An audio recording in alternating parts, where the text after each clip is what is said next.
Chicken லாலிபாப்பை வந்து நம்ம பொரிச்சு எடுத்துக்கிட்டோம். ஓகேவா? இதை வந்து நம்ம இதை லாலிபாப்பில் வந்து அந்த இதில் வந்து நம்ம வெட்டி துளை எடுத்துட்டு இதை நம்ம என்ன பண்ண போகிறோம்னா ரோல் பண்ண போகிறோம். ஓகேவா? ரோல் பண்ண போகிறோம். இதை நம்ம இதை பீஸை தனித்தனியாக எலும்பு தனியாக இது தனியாக எடுத்து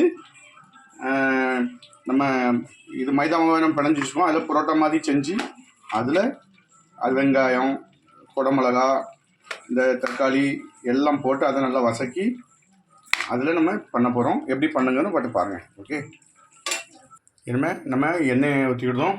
ஓகேவா? எண்ணெய் ஊற்றிக்கிட்டு நம்ம வச்சுக்க வெங்காயம்,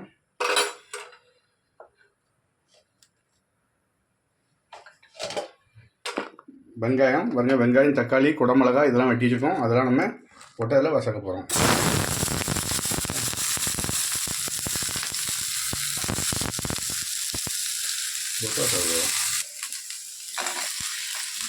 தக்காளி வெங்காயம் நம்ம போட்டு நல்லா இதை வசக்கி எடுத்துக்கணும். ஓகே,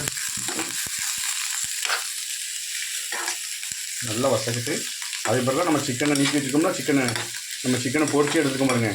அதை தனித்தனியாக நம்ம எலும்பு தனியாக கறி தனியாக எடுத்துக்கோம்னா அதை பிறகு இதை போடணும். இது நல்லா வேகட்டுன்னு இது வேகட்டு.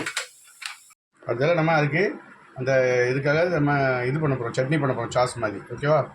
இதை அரைச்சி எடுத்துக்கிடுவோம் மிக்சியில். ஓகே, புதினா, தக்காளி, பச்சை மிளகாய், ஓகே மிளகான்னு அவ்வளோ போட்டு நம்ம அரைச்சி இதையும் நம்ம வசக்கி எடுக்கணும். அதனால் இதையும் அரைச்சி எடுத்துக்கிட போகிறோம். ஓகே, சட்னி நம்ம அரைச்சிட்டோம். அந்த சட்னியை சாஸ் மாதிரி நம்ம யூஸ் பண்ணதுக்காக இப்போ அரைச்சி நம்ம ரெடி தனியாக வச்சுக்கிட்டோம். ஓகேவா? இன்னும் சிக்கனை இதை தனியாக நீக்கி எடுத்துக்கிடுவோம். ஓகே, இது தனித்தனியாக புதுசாக பிச்சு அதை கத்தி வச்சு கொஞ்சம் நறுக்கி வச்சுக்கிடுவோம். ஓகே, ஏன்னா வெங்காயம், தக்காளி, குடமிளகாய் எல்லாம் அங்கே வெந்துக்கிட்டு இருக்குது. இது அதுலேயே வெந்துட்டு நம்ம பொரிச்சிட்டோம் பார்த்தீங்களா? இதை நம்ம அதுக்குள்ளே போட்டு நம்ம இது பண்ணணும். தேவையான மசாலாலாம் போடணும். அதை காட்டுதோம். நம்ம இந்த சிக்கனை 2 லாலிபாப்பில் இருக்கிறதையும் நல்லா நீக்கி பொடிசாக வெட்டி வச்சுக்கிட்டோம். ஓகேவா? நல்லா பொடிசாக வெட்டி வச்சுக்கிட்டோம். ஓகே, இப்போ வந்து நம்ம சிக்கனாக ரெடி பண்ணி வச்சுக்கோம்னா அதை வந்து இந்த வெங்காயத்தோடு நம்ம போடுறோம். ஓகேவா? வெங்காயத்தை இதெல்லாம் அந்த குடமிளகாலாம் நம்ம இது பண்ணி வச்சுக்கோம்னா அதோட போட்டு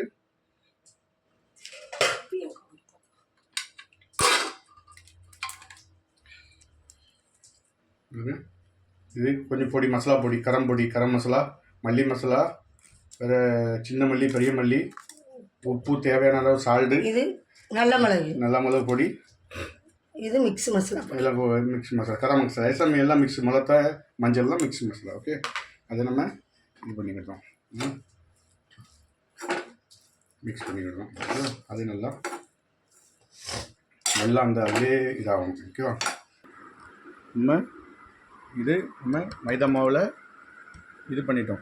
நம்ம இது என்ன புரோட்டா மாதிரி பண்ண போகிறோம். ஓகேவா? நம்ம புரோட்டாவுக்கு உருட்டி வச்சிட்டோம். ஓகேவா?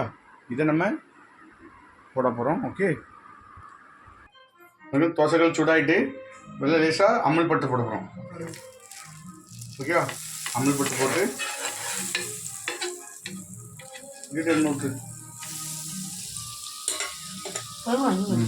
இன்னும் நம்ம உருட்டி வச்சுக்க பரோட்டாவை அப்படியே அந்த கல்லில் வேக வைக்க போகிறோம். ஓகேவா? நம்ம அப்படியே வேக வைக்க போகிறோம். ரொம்ப கூட்டாங்க, குறைச்சி வச்சுடுங்க, இல்லை கரைஞ்சிரும். ஓகேவா? அது வேகவிட்டு குறைச்சி வச்சுக்கிட்டோம் அடுப்பை. அடுத்தது ஒரு முட்டையை உடச்சி வச்சுக்கிடுவோம். ஓகேவா? ஒரு முட்டையை உடச்சி வச்சு அதுக்கு பொடி பொடி என்ன போடும், தேவையான உப்பு போட்டு விடுவோம். முட்டைக்கு லேசாக நல்ல மிளகா பொடி போடுவோம். ஏன்னா அதில் நமக்கு இந்த இதில் போட்டு எல்லா மசாலாவும் சேர்ந்துருக்கு. அதில் நம்ம எதுவும் மசாலா போடணும் தேவையில்லை. ரொம்பன்னு முட்டைக்கு தேவையான அளவு கொஞ்சம் உப்பு போட்டுவிடுவோம், கொஞ்சம் நல்ல மிளகா பொடியாக போட்டுவிடுவோம். ஓகே, போதும். ரொம்ப உரப்பாயிடும். எப்படி பொங்கி வருது பாருங்கள். முட்டையை நல்லா கலக்கி எடுத்துக்கிடுவோம். அதான் புஷ்ஷுன்ட்டு வரும். பாருங்க,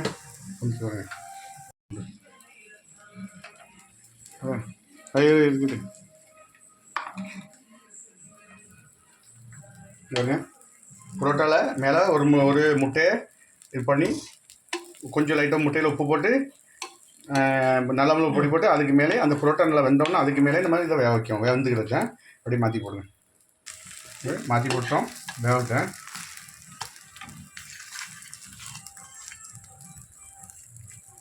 பாருங்க வெந்துட்டு பாருங்க வெந்துட்டா இப்போ நம்ம என்ன ரெடி பண்ணியிருக்க சிக்கனை அப்படியே அதுக்குள்ளே வச்சுருக்கோம். ஓகே அப்படியே வைக்கணும். ஓகே அப்படியே அந்த சுட்டோடு வச்சோன்னா நல்லா எல்லா இடம் மாதிரி ரோல் பண்ணுமா அதை அப்படியே ரோல் பண்ண போகிறோம். ஓகேவா சுட்டோட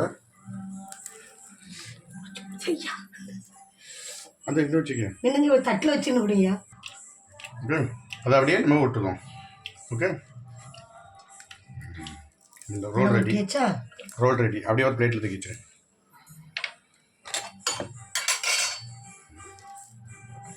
ஓகே ரோல் ரெடி பாருங்க உள்ள எப்படி இருக்கு பாருங்க. இப்போ உழைச்சி காட்டி பாருங்க உள்ள எப்படி இருக்கு பாருங்க.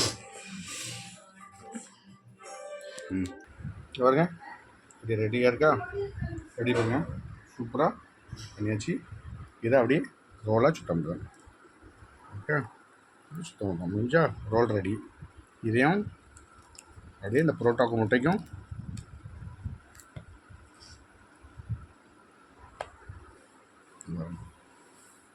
ரெண்டு ரோலு ரெடி அப்படியே இருப்பாங்க இருக்கா அப்படியே இருப்பாங்க எப்படி இருக்கு பாருங்க சூப்பராக இருக்கா.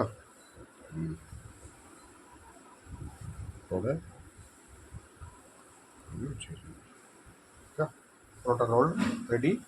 என்னென்ன பண்ணணுன்னு நீங்கள் இதை ஃபாலோ பண்ணுங்கள். ஓகேவா சூப்பராக இருக்கும். அதாவது நம்ம வேறு எந்த கெமிக்கல் அந்த சட்னி இந்த சட்னி நம்ம எதுவுமே யூஸ் பண்ணல.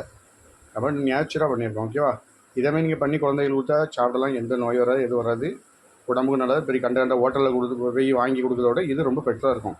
ஓகேவா வந்து நம்ம தக்காளி இந்த சட்னி ரெடி பண்ணி வச்சுக்கோம்னா அதை அப்படியே கொஞ்சம் சூடு பண்ணணும். பார்த்துங்க எல்லாம் பச்சை வாடை அடிக்க முடியல லேசாக எண்ணெய் விட்டு அப்படியே லைட்டாக ஏன்னா நம்ம அந்த ரோலுக்கு லைட்டாக தொட்டுக்கிட்ட சாப்பிடுது. ஓகேவா ஏன்னா எல்லோரும் அந்த கெமிக்கல் அந்த சாஸ் இந்த சாஸ்ன்னு பண்ணுவோம். நம்ம எந்த சாஸும் கிடையாது. எல்லாம் நேச்சுரல். நீ கொத்தமல்லி இலை புதினா இலை தக்காளி மிளகாய் தான் இதை அப்படியே கொஞ்சம் எண்ணெய் விட்டு லைட்டாக சூடு பண்ணி எடுத்துக்கணும். ஓகேவா சூடு பண்ணோம்னா அதை நம்ம தொட்டுக்கிட்டு சாப்பிட்றதுக்கு கொஞ்சம் டேஸ்ட்டாக இருக்கும். சட்னி ரெடி. ஓகேவா 10 நிமிஷத்தில் எதுவும் பச்சை வாடை அடிக்காது. ஓகே சட்னி ரெடி ஆகிடுச்சு. இதை அப்படியே ஒரு கிண்ணத்தில் எடுத்துக்கிட்டோம் எடுத்துட்டு அதில் தொட்டு சாப்பிடுறது. ஓகே